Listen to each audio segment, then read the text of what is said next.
Let's invite Ashley Hayek back in. Ashley, the Oklahoma Supreme Court, as you just heard, ruled the state's heartbeat law and wanted to prosecute abortion providers as unconstitutional. Is this judicial prudence or political activism, do you think?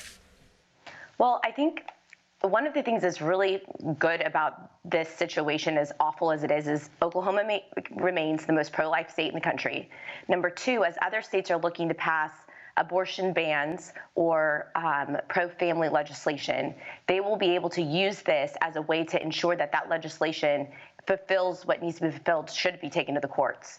So as conservatives, we have to look at this as, okay, this can probably be fixed by amending in the next legislative session what that definition is, so that it can be upheld within the court of law.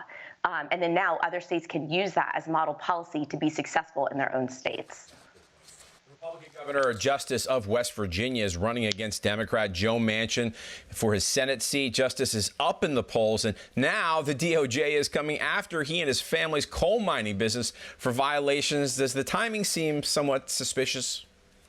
It is absolutely suspicious, and what we know is that the DOJ has been weaponized against the Biden administration and the Democrats' political enemies. And, looking at what happened to Jim Justice, they said that this has been an issue for 5 years. Why has nothing come out over the past 5 years over this? Why is it today, when he's up in the polls, he's calling for the National Guard in West Virginia to go down and protect the southern border, when he's doing things that the people of West Virginia are in favor of, is he targeted by the DOJ? And something needs to happen to the DOJ. Something needs to happen with the FBI to claw back this weaponization, because, as Ted Cruz said, it is a crisis in our country. I think you're correct.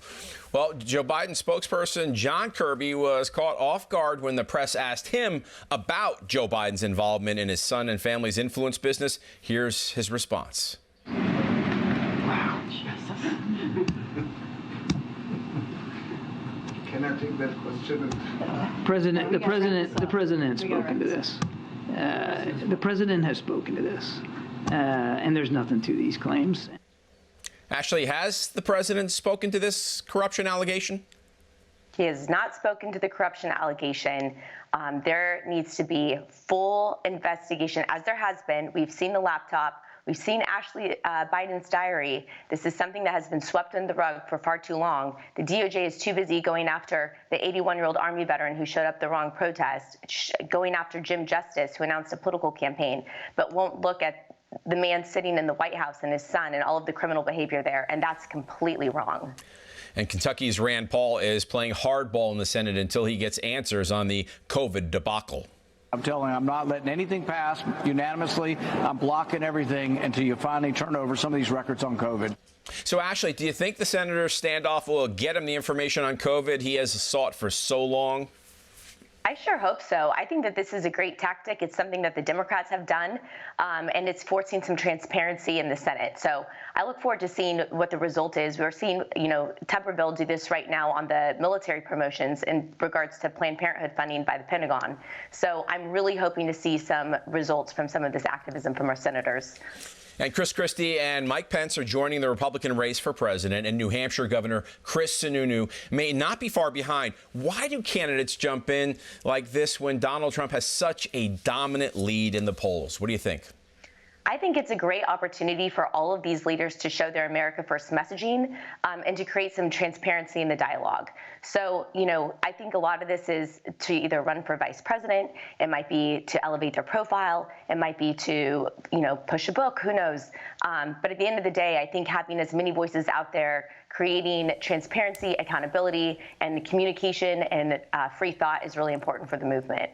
And Fox News checked in with the current president to ask about his 2024 campaign. Take a listen.